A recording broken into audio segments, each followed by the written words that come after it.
What's up, guys? Welcome back to the Educated Barfly. Today we're going to be making a drink called a Preakness, which is a Manhattan variation, and it is named after the Preakness Stakes, which is a horse race that was instituted in 1873, I believe, 2 years before the Kentucky Derby, even though the Kentucky Derby is the most famous one, I guess, of the two. But the thing is that, the Kentucky Derby has the mint julep.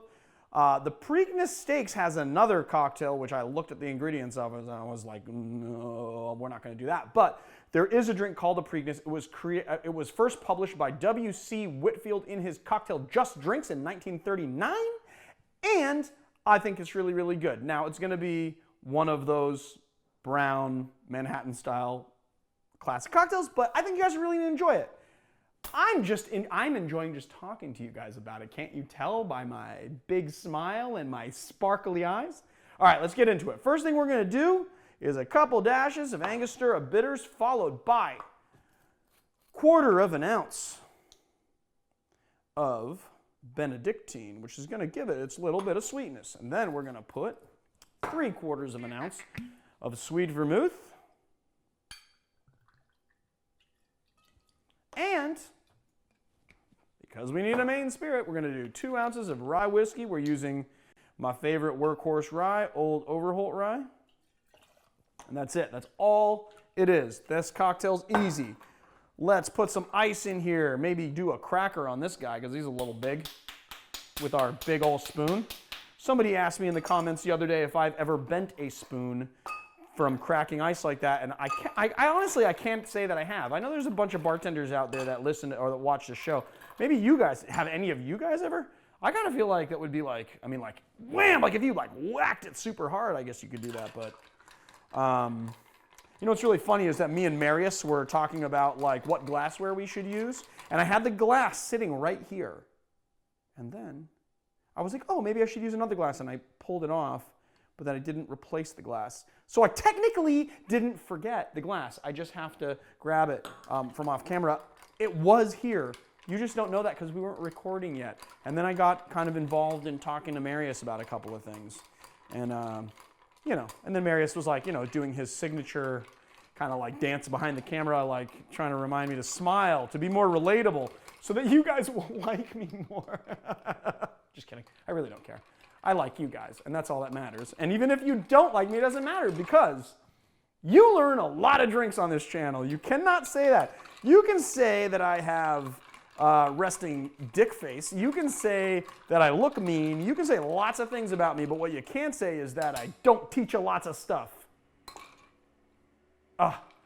We were just trying to get through one take without somebody's gardener blowing leaves everywhere, and we're not going to get through it. So pardon the noise. I know you can hear it. It's just, now I'm irritated, and I'm going to have to think of something funny to get myself back. Anyway, we're done stirring. We're going to put in our strainer, and we are going to strain our cocktail into our glass. Look at that perfect pour with that. That is just right there, that right there is an exciting wash line to me. That is amazing. That is a good wash line. And I also was thinking, because we have such a petite glass, I think that after I spritz this, I want to like redo this garnish a little bit. So I'm going to like, I didn't forget this because I wasn't going to use it to begin with, but I think I'm going to use it now because it's like a little, I want a petiter, cleaner garnish for this cocktail. So we're just going to give it a little, help here.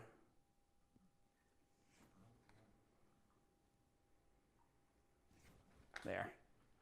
I'm just going to like, I wish I could twist it, but that's what I don't like about brittle peels. All right, let's try again. All right. I think maybe instead of just whatever, we'll just like, we don't need to, let's just go flat on the ends, okay? And we're just gonna, should we like, I don't need to spritz it again. I'm not going to because we already got the lemon oil there. You don't want to overdo it on lemon oil either. All right, maybe I'll put the garnish here so I can sip it. Somebody once said, like they left some really mean comment and they were like, oh, and you're like a robot. You even put the garnish on the other side and have to twist it 180 degrees before you taste it. Oh, the pain, the agony. I'm just saying. Maybe I'll put it on the other side.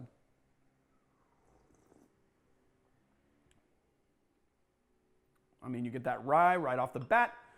Very little bit of sweetness. See, a lot of people think that sweet vermouth is sweet, but it's actually not. It's more savory than anything else, and it has a little Scotia sweetness on the end, but then that Bénédictine really brings up the rear, and those Angostura Bitters, you get those spice notes.